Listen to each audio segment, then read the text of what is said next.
Hi friends, இப்போ நம்ம சிறகடி காசை பார்க்க போகிற சிறகடி காசையில் நம்ம முத்து ஒரு பக்கம் மீனை கிட்ட சொன்னோன்னே மீனோட ரியாக்ஷன் பார்க்கணுமே. நீங்களாங்க எங்களாலையும் நம்ப முடியலம்மா, உன்னாலையும் நம்ப முடியும் ஆண்டா அப்படிங்கிற மாதிரி ஆயிடுச்சுங்க.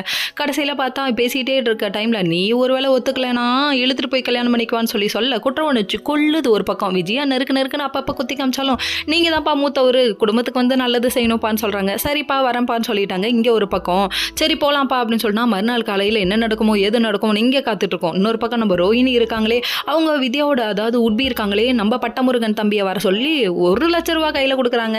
ஃப்ரெண்ட்ஷிப் தான் சொத்து நமக்குன்னு நான் இருந்தேன். கடைசியில் பணம் தான் முக்கியம்னு அவ காமிச்சிட்டா. பணம்னா போனால் கூட வாய பழக்கம்னு எனக்கு தெரியும். ஆனால் அதுக்காக என் ஃப்ரெண்டு இப்படி பண்ணுவான்னு நான் எதிர்பார்க்கலன்னு சொல்லிட்டு சும்மா கண்ணா பின்னாடி பேசுகிறாங்க.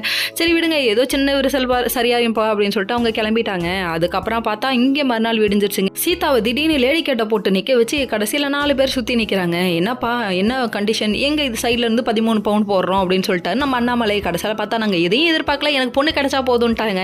இப்படி நாட்டில் நிறைய பேர் இருக்காங்க. ஏன்னா பொண்ணுக்காக அலையிறவங்க ரொம்பப்பா, அதில் நாங்களும் பாடுறாங்க. கடைசியில் லவ்வுக்காக ஒத்துக்கிறோம், இன்னைக்கு நீங்கள் கிடைச்சது பெரிய வரும் அப்படி இப்படின்னு சென்டிமெண்ட்டாக 2 பேட்டு போட அதுக்கப்புறம் இதை பார்த்து சந்தோஷமாயிட்டார் நம்ம முத்து. கடைசியில் பார்த்தா நம்ம சொன்ன 13 பவுன் போட்டாகணும்ல அப்படின்னு சொல்லிட்டு பிளான் பண்ணிட்டு இருக்காங்க. சீக்கிரம் கல்யாணத்தை வச்சுக்கலாம்னு சொல்லிட்டாங்க. எனக்கு ஒரு ரெக்வஸ்ட், ஆனால் குடிக்கக்கூடாதுப்பா அப்படின்னு சொல்லிட்டாங்க. ஐயா அது நம்மளால இருக்க முடியாது, சரி பார்த்துக்கலாம்ப்பா அப்படின்ட்டாங்க. கல்யாணத்தை பெருசாக வேற லெவலில் தடபடலாம் செஞ்சிடணும்னு சொல்லிட்டு அவங்க நினைக்க ரொம்ப பெருசாலாம் வேணாப்பா, நம்ம ஆவரேஜாக பண்ணிக்கலாம்னு சொல்லிட்டு இவங்க நினைக்கிறாங்க. அதுக்கப்புறம் பார்த்தா அமௌண்ட்டு தேவைப்படுதே, 6 பவுன் தான் வச்சிருக்கோன்னு சொல்கிறாங்க சீதாவோட அம்மா.